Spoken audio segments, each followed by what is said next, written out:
Okay, so I'm going to quickly go over a few questions from your study guide. These will be kind of just a broad range of questions, but if you have some specific ones that these don't help you with, you can ask about those and I can make a quick video of those to send out later in class as well today. Problem 1.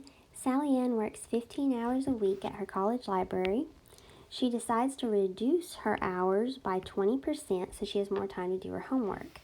How many hours is Sally Ann working after reducing her hours? So first we're going to find out what the amount of the reduction is. A lot of these problems are either going to increase or expand or go up, or they're going to decrease, which would be reducing. So she's going down. So reducing by 20%. So let's find out what 20% of 15 is.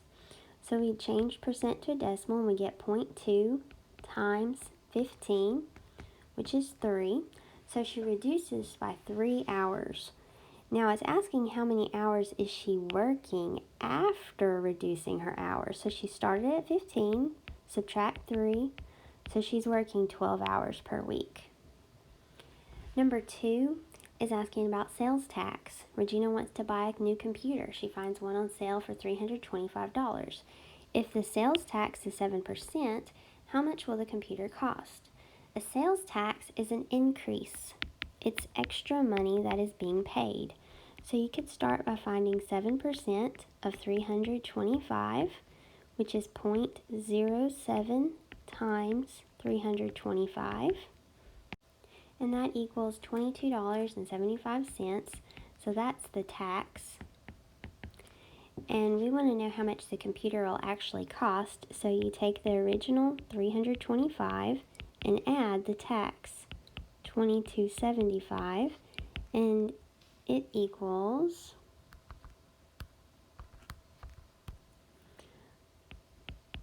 $347.75. Number 3, which expression shows that x has decreased 55%? So we start with x and we have 100% of x, and then it decreases, which subtracts 55% of x. So what happens is that's 1x minus 0.55x, which is 0.45x, or 45% of x is what's left. Number 4, Lizzie took a history test at school. She answered 34 questions correctly and 16 incorrectly. What percentage did she answer correctly? Well, she answered 34 correct, but be careful, her total was the correct plus the incorrect. So 34 plus 16 is 50 total. And so we would divide that. 34 divided by 50 is 0.68, and that would be 68% if you move your decimal 2 places right. Number 5 is a multi-step problem. Catherine's paycheck was $436.14. She put a third of her paycheck into a savings account and used half of what was left to pay for her new phone. How much money does she have remaining from her paycheck? So we want to know what remains. Well, she put 1/3 into a savings account. So she put 1/3 into a savings account. That means 2/3 remain.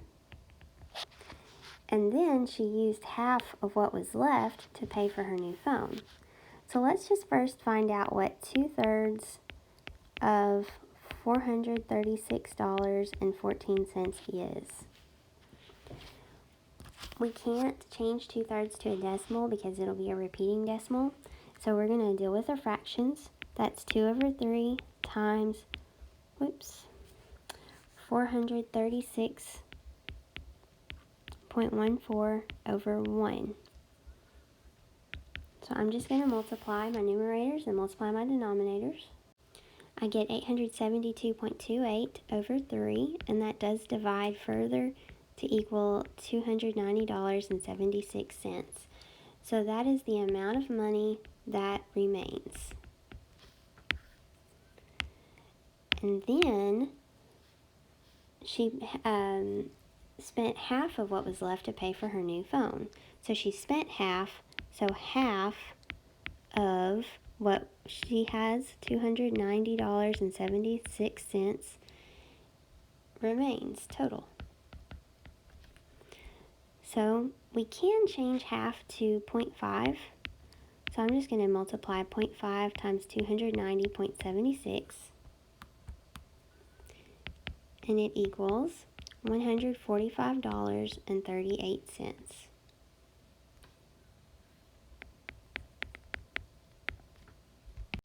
Number 6, a worker's salary increased from $750 to $900 per month. Which equation shows the increase of the worker's salary to the nearest percent? So this is a percent increase problem, or percent change. An increase or a decrease would be a change. So we take the change and divide by the original amount. So in this case, the change is going from 750 to 900. So I'm going to subtract the larger minus the smaller number. And the original was 750. It's the starting amount. So we just simplify this. This is 150 over 750. If we divide that, we get 0.2, which is 20%. If you look, this matches answer choice C. Number 7 is a similar problem to number 5, so you can refer back to that one. Number 8 is like problem number 3. Number 9 is very similar to number 2. Number 2 is talking about sales tax, and this one's talking about a tip. A tip is an increase like a sales tax. It's an increase.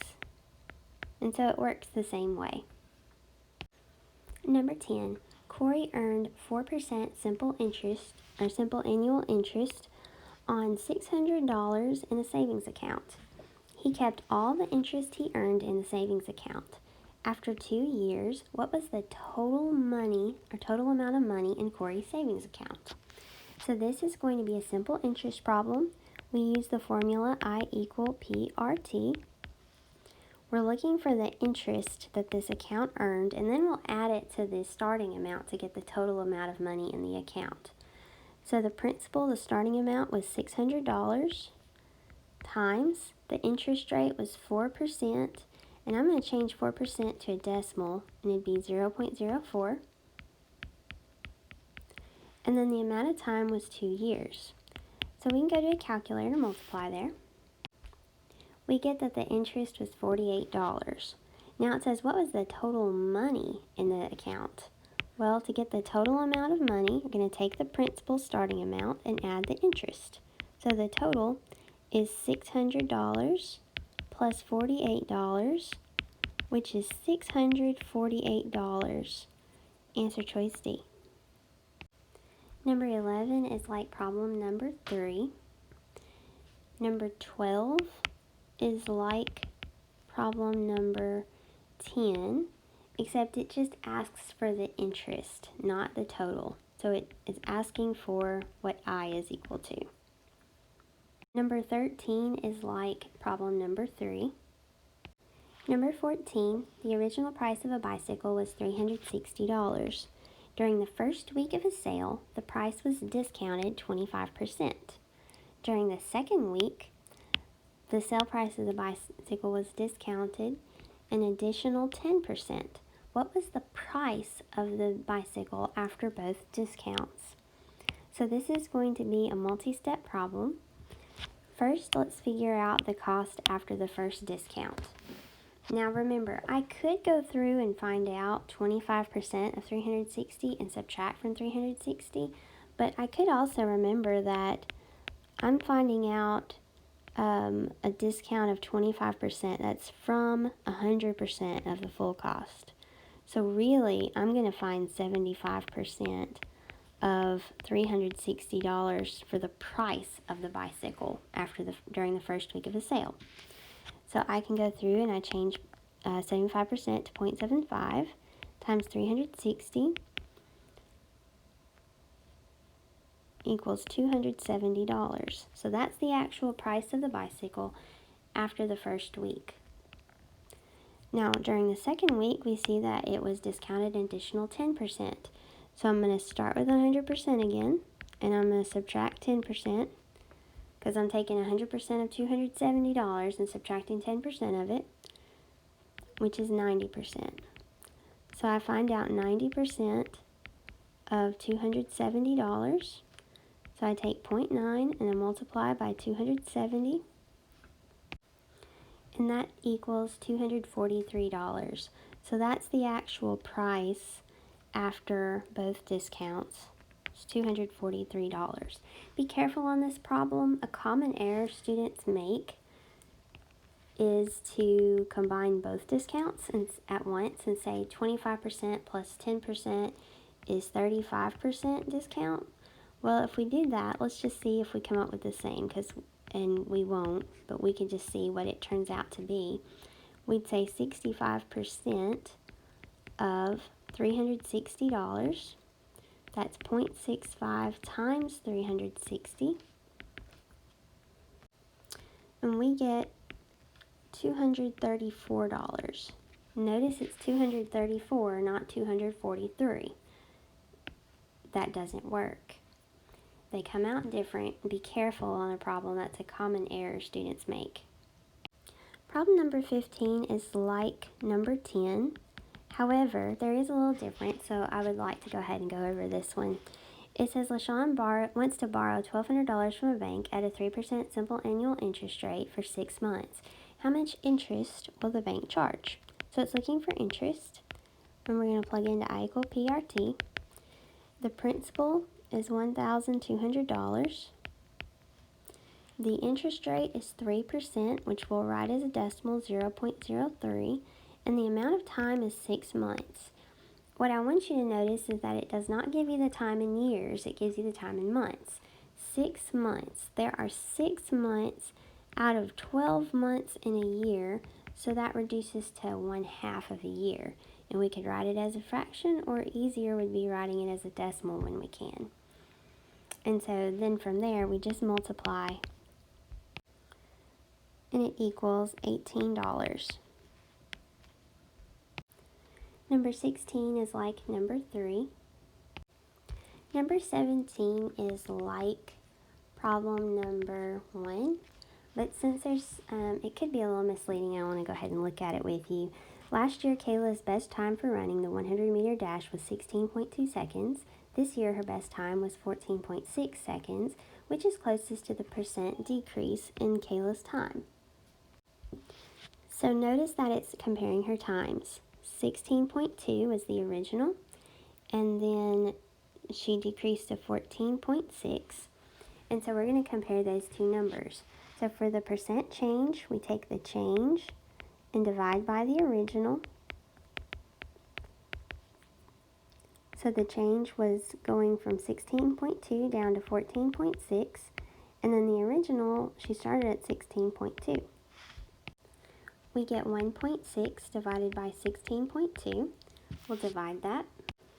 So we get a decimal that keeps on going, a non-terminating, non-repeating decimal. And we're going to change it to a percent. So we move our decimal 2 places to the right, and we get 9.8%, but it's followed by a 7, which is going to make that 8 round up to a 9. So we get 9.9%. So that's the percent decrease. Number 18 is a simple interest problem like number 10. It's asking for the money in the account now, so that is the total. That's the principal plus the interest added to it. Number 19 is a problem like number 3. Number 20 is a problem like number 10.